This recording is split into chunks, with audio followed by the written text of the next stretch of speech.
Hi students, this is your science miss. In this session, we are going to discuss Unit 5 Electricity. All things we use in our life are made up of elements. Each element is made up of atoms, which is the smallest unit.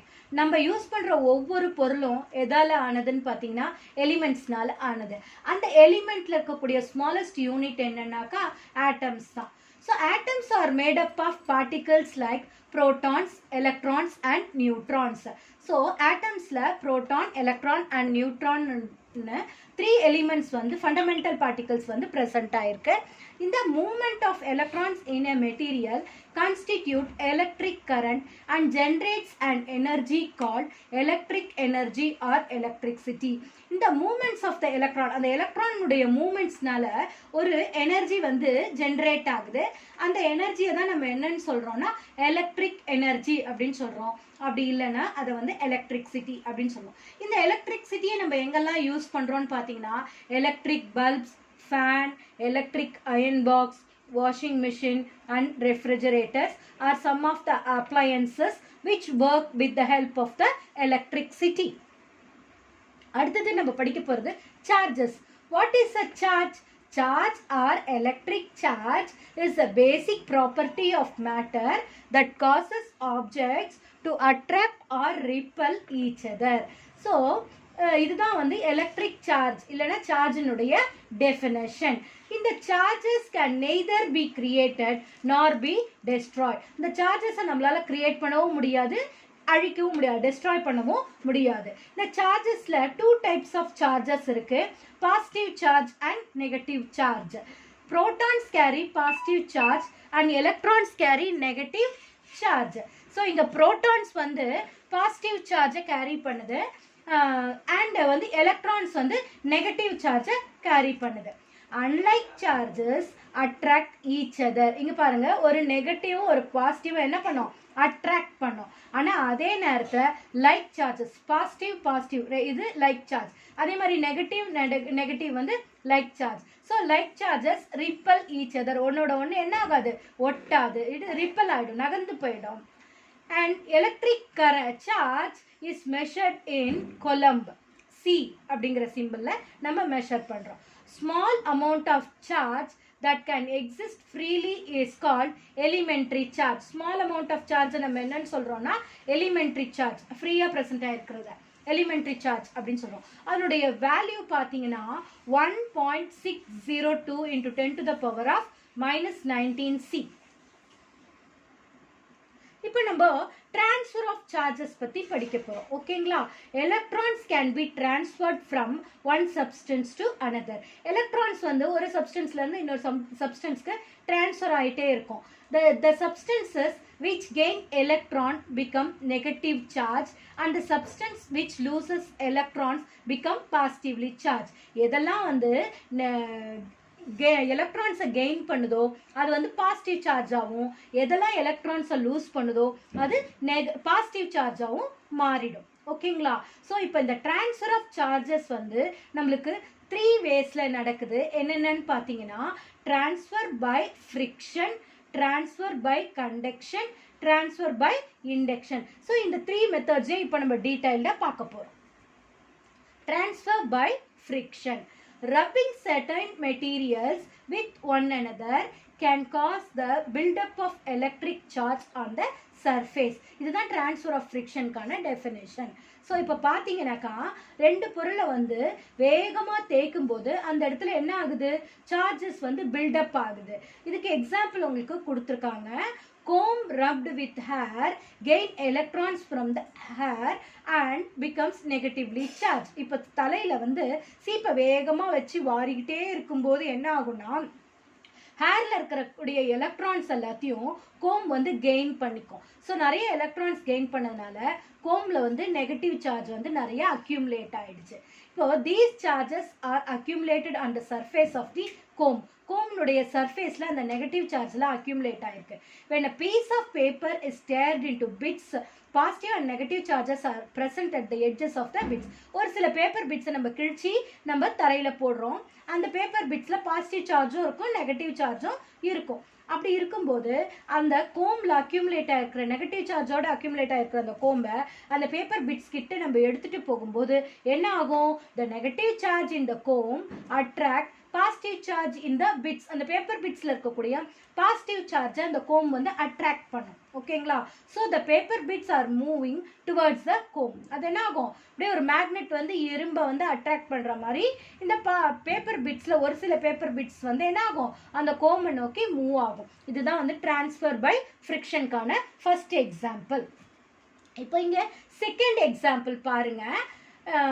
when a glass rod is rubbed with silk cloth. இங்கே ஒரு class ராடில் silk cloth வச்சு வேகமாக தேய்க்கிறோம், ரப் பண்ணிகிட்டே இருக்கோம். அப்போ அங்கே வந்து ஒரு டிரான்ஸ்ஃபர் நடக்குது. when a glass rod is rubbed with silk cloth, the free electrons in the glass rod are transferred to silk cloth. So silk கிளாத்துக்கு என்ன ஆகுதுன்னா இந்த கிளாஸ் ராட்ல இருக்கக்கூடிய நெகட்டிவ் ஃப்ரீ எலக்ட்ரான்ஸ் ஃபுல்லாக வந்து அந்த சில்க் கிளாத்துக்கு போயிட்டு அது ஃபுல்லாக நெகட்டிவ் சார்ஜாக மாறிடுச்சு. It is because the free electrons in the glass rod are less tightly bonded as compared to that of the silk cloth. So இந்த glass rod ஃபுல்லாக பாசிட்டிவ் சார்ஜ் ஆகும், அந்த silk cloth ஃபுல்லாக negative charge ஆகும் மாறிடுச்சு. Another one example for the friction is when an ebonite rod is rubbed with fur, the fur transfers electrons to the ebonite rod because the electrons in the outermost orbit of the atom in fur are loosely bonded as compared to that of ebonite rod. இங்கே ebonite rodடையும் fur clothையும் வச்சு வேகமாக தேய்க்கும் போது fur clothல இருக்கக்கூடிய electrons வந்து ebonite rodக்கு வந்துடும். So அதனால ebonite rod ஃபுல்லாக நெகட்டிவ் சார்ஜ் ஆகும், அந்த fur clothல வந்து பாசிட்டிவ் சார்ஜும் அக்யூமுலேட் ஆகிடும். புரியுதுங்களா உங்களுக்கு? So the next one is transfer by conduction. Charges can be transferred to an object by bringing it to contact with a charged body. இப்போ ஒரு charged body ஒரு ஆப்ஜெக்டோட கிட்ட எடுத்துட்டு வரும்போது அதை டச் பண்ண உடனே என்ன ஆகும்? அது கிட்ட இருக்கிற சார்ஜஸ் எல்லாம் கொடுக்கும். ஓகேங்களா?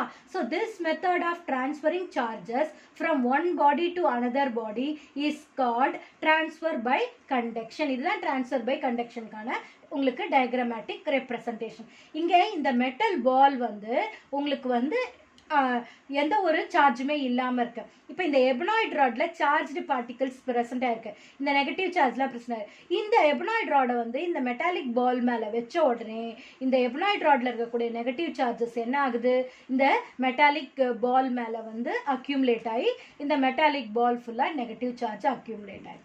புரியுதுங்களா? இதுதான் வந்து transfer by conduction. When an ebonite rod is rubbed with wool cloth, electrons from the woolen cloth are transferred to the ebonite rod. Now, the ebonite rod will be negatively charged. When it is brought near the paper cylinder, or negative charges in the rod are attracted by the positive charge in the cylinder. And the next third one is transfer by induction. The process of charging an uncharged body by bringing a charged body near to it but without touching is called induction. இங்கே இது வந்து uncharged பாடி. இங்கே ஒரு charged ஆப்ஜெக்டை நம்ம எடுத்துகிட்டு வந்து தொடலை, கிட்ட தான் எடுத்துகிட்டு வந்திருக்கோம். கிட்ட எடுத்துகிட்டு வரும்போதே அது என்னவா மாறிடும்னா, இங்கே நெகட்டிவ் சார்ஜ்டு ஆப்ஜெக்டை நம்ம இங்கே எடுத்துகிட்டு வந்து இந்த நியூட்ரல் பாடி கிட்ட வரும்போது ஆட்டோமேட்டிக்காக இதுக்கான ஆப்போசிட் சார்ஜ் வந்து இந்த நியூட்ரல் பாடியில் அக்யூமுலேட் ஆகிடும். இங்கே பாருங்கள், நெகட்டிவ் சார்ஜ் எல்லாம் வந்து இங்கே எடுத்துகிட்டு வந்திருக்கோம். இதை வந்து கிட்ட வந்து இப்படி எடுத்துகிட்டு வரும்போது ஆட்டோமேட்டிக்காக என்ன ஆகும்னா இந்த அன்சார்ஜ்டு பாடியில் இதுக்கு ஆப்போசிட்டான பாசிட்டிவ் சார்ஜ்லாம் அக்யூமுலேட் ஆகிடும். இதுக்கான ஃபேர் எண்டில் அதுக்கான நெகட்டிவ் சார்ஜஸ் வந்து அக்யூமுலேட் ஆகிடும். Charges getting concentrated at the ends due to charged particles. உங்களுக்கு புரிஞ்சிருக்கும்னு நினைக்கிறேன். Conventional current and electron flow. So conventional கரண்ட்க்கும் எலக்ட்ரான் ஃப்ளோக்கும் என்ன டிஃப்ரென்ஸ் பார்த்தீங்கன்னா, ஒரே மாதிரி தான் ரெண்டுமே ஃப்ளோ ஆகுது. But conventional current flow from the positive to the negative end, பாசிட்டிவ்லேருந்து நெகட்டிவ் எண்டுக்கு ட்ராவல் பண்ணும் கன்வென்ஷனல் கரண்ட். அதே நேரத்தில் எலக்ட்ரான் ஃப்ளோன்னு எடுத்துக்கிட்டிங்கன்னா electric charges flow from the positive end to the sorry negative end to the positive end. இங்கே negative எண்ட்ல இருந்து பாசிட்டிவ் எண்டுக்கு டிராவல் பண்ணும். இப்போ இந்த ஃப்ளோ ஆஃப் சார்ஜஸ்னு எடுத்துக்கிட்டிங்கனாக்கா electrons flow from lower potential to higher potential. So இந்த லோயர் பொட்டன்ஷியலேருந்து ஹையர் பொட்டன்ஷியலுக்கு ஃப்ளோ ஆகிறது தான் நம்ம என்னன்னு சொல்கிறோன்னா எலக்ட்ரிக் கரண்ட் இல்லைனா ஃப்ளோ ஆஃப் எலக்ட்ரான்ஸ் அப்படின்னு சொல்கிறோம். ஸோ இப்போது இந்த ஃப்ளோ ஆஃப் எலக்ட்ரான்ஸில் லோயர் பொட்டன்ஷியல்லேருந்து ஹையர் பொட்டன்ஷியலுக்கு அது ட்ராவல் பண்ணுது இல்லையா? எப்போ ட்ராவல் பண்ணும்? ரெண்டு பாயிண்ட்டுக்கும் நடுவில் பொட்டன்ஷியல் டிஃப்ரென்ஸ் இருந்தால் தான் இல்லையா? So the difference between the potentials is known as potential difference. இது ரெண்டுத்துக்கும் நடுவில் இருக்கக்கூடிய அந்த டிஃப்ரென்ஸை தான் நம்ம என்னன்னு சொல்கிறோன்னா பொட்டன்ஷியல் டிஃப்ரென்ஸ் அப்படின்னு சொல்கிறோம். Potential difference is otherwise known as voltage. இப்போ flow of positive charge is called conventional current. Conventional current வந்து எப்பவுமே என்ன செய்யும்னா flow from higher potential to lower potential. higher potential இருந்து lower potentialக்கு conventional current travel பண்ணும். அதே நேரத்தில் electric current வந்து lower potential இருந்து higher potentialக்கு travel பண்ணும். Next நம்ம படிக்க போகிறது electroscope. An electroscope is a scientific instrument used to detect the presence of electric charge on a body. நம்ம கிட்ட ஒரு பொருள் கொடுத்துருக்காங்க. அந்த பொருளில் எலக்ட்ரிக் சார்ஜ் இருக்கா இல்லையா அப்படிங்கிறத கண்டுபிடிக்கிறதுக்கு யூஸ் பண்ணுற சயின்டிஃபிக் இன்ஸ்ட்ருமெண்ட்க்கு பேர் தான் வந்து எலக்ட்ரோஸ்கோப். இந்த எலக்ட்ரோஸ்கோப்பை யார் கண்டுபிடிச்சது? இந்த year 1600 British physician William Gilbert invented the first electroscope. அவர் தான் வந்து முதல்ல நம்மளுக்கு ஃபர்ஸ்ட் எலக்ட்ரோஸ்கோப்பை கண்டுபிடிச்சாரு. அவர் கண்டுபிடிச்ச இந்த ஃபர்ஸ்ட் எலக்ட்ரோஸ்கோப் தான் முதல்ல கண்டுபிடிச்ச ஒரு electrical instrument. Electroscope, there are two types of electroscopes, pith ball electroscope and gold leaf electroscope. So two types of electroscope இருக்கு. Electroscope is made out of conducting material, generally metal. ஒரு மெட்டலால் ஆனதாக தான் இருக்கும் அந்த எலக்ட்ரோஸ்கோப். ஏன்னா அப்போ தான் வந்து சார்ஜஸை வந்து என்ன பண்ண முடியும்? ட்ரான்ஸ்ஃபர் பண்ண முடியும் இல்லையா? சரி, இது எந்த பிரின்சிபிளில் வேலை செய்யுது அப்படின்னு பார்த்தீங்கன்னா it works on the principle that like charges ripple each other. இதுதான் அதனுடைய பிரின்சிபிள். ஸோ லைக் சார்ஜஸ் இருந்தால் அது ரிப்பல் பண்ணும் அப்படிங்கிற ஒரு பிரின்சிபிளில் தான் இந்த எலக்ட்ரோஸ்கோப் வந்து நம்மளுக்கு ஃபார்ம் பண்ணியிருக்காங்க. இப்போ இங்கே பார்த்தீங்கன்னா எலக்ட்ரோஸ்கோப்பில் வந்து ஒரு நாப் இருக்கும், அதுக்கப்புறம் அதனுடைய எண்டில் வந்து லீஃப் இருக்கும். சரிங்களா? If you bring a charged object near the knob, ஒரு சார்ஜ்டு ஆப்ஜெக்டை நாபுக்கு கிட்ட எடுத்துகிட்டு வந்தோம்னா electrons will enter, move out of it and into it. அது என்ன ஆகும்? எலக்ட்ரான்ஸ் வந்து இங்கேயும் அங்கேயும் போகும். This will result in charges accumulated on the metal leaves inside the electroscope. So இங்கே இதில் வந்து என்ன ஆகுது? கிட்ட தான் எடுத்துகிட்டு வரோம் அந்த நாபு கிட்ட. இது நெகட்டிவ் சார்ஜ் இருக்குது. அப்போ ஆட்டோமேட்டிக்காக நாப் என்ன செய்யும்? இண்டக்ஷன் மெத்தடில் பாசிட்டிவ் சார்ஜை அக்யூமுலேட் பண்ணிக்கும். இங்கே பாசிட்டிவ் சார்ஜ் அக்யூமுலேட் ஆனால் இதனுடைய ஃபேர் எண்டில் நெகட்டிவ் சார்ஜ் அக்யூமுலேட் ஆகும். ஸோ லீஃப்னுடைய ரெண்டு இடத்துலையும் நெகட்டிவ் சார்ஜ் இருக்கிறதுனால லைட் போல்ஸ் வந்து ரிப்பல் ஆகும். அதுக்கு ஆப்போசிட் அதே மாதிரி தான் இங்கே பாசிட்டிவ் சார்ஜை கிட்ட எடுத்துகிட்டு வரும்போது இங்கே நெகட்டிவ் சார்ஜஸ் அக்யூமுலேட் ஆகுது. இங்கே நெகட்டிவ் சார்ஜ் நாபில் நெகட்டிவ் சார்ஜ் அக்யூமுலேட் ஆனதுனால அதனுடைய ஃபேர் எண்டில் லீவ்ஸில் வந்து பாசிட்டிவ் சார்ஜஸ் அக்யூமுலேட் ஆகுது. ஸோ லைட் சார்ஜஸ் வந்து என்ன ஆகும்? ரிப்பல் ஆகிருக்கு. உங்களுக்கு புரிஞ்சிருக்கும்னு நினைக்கிறேன் இந்த பிரின்சிபிள். ஸோ நம்ம இப்போ படிக்க போகிறது கோல்ட் லீஃப் எலக்ட்ரோஸ்கோப். இதுதான் வந்து கோல்ட் லீஃப் எலக்ட்ரோஸ்கோப்கான diagrammatic representation. The gold leaf electroscope was developed in 1787 by British scientist named Abraham Bennett. It is made up of a glass jar. இது வந்து ஒரு glass jarனால ஆனது. A vertical brass rod is inserted into the jar through a cork. ஒரு கார்க்குனுடைய ஹெல்ப்னால ஒரு brass rod வந்து உள்ள insert பண்ணியிருக்கோம். சரிங்களா? the top of the brass has a horizontal brass rod இல்லைன்னா ஒரு brass disc. இங்கே வந்து ஒரு டிஸ்க் வந்து ஃபிக்ஸ் பண்ணியிருக்காங்க. சரிங்களா?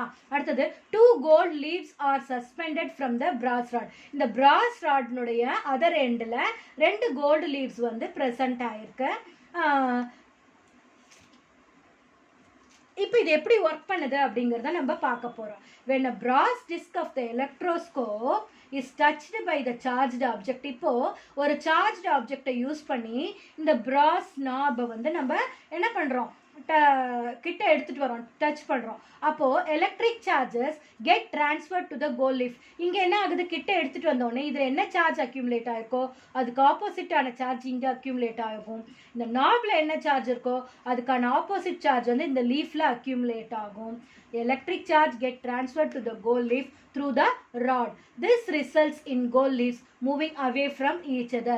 இங்க present இருக்கிற அந்த gold leaf என்ன ஆக ஆரம்பிச்சிடும், அது சார்ஜ்டு பாடியா இருந்ததுன்னா அப்ப அந்த டிரான்ஸ்ஃபர் ஆஃப் சார்ஜ் அங்க நடந்திருந்ததுன்னா அந்த கோல்ட் லீஃப் ரெண்டும் ஒன்னோட ஒன்று நகர்ந்து போயிடும். ஸோ அது நகர்ந்துச்சுனாலே அங்க சார்ஜ் ப்ரெசென்ட் ஆயிருக்கு அப்படிங்கிறத நம்ம தெரிஞ்சுக்கலாம். Students, go through the video once or twice for your better understanding. Watch the part 2 also. Thank you, students.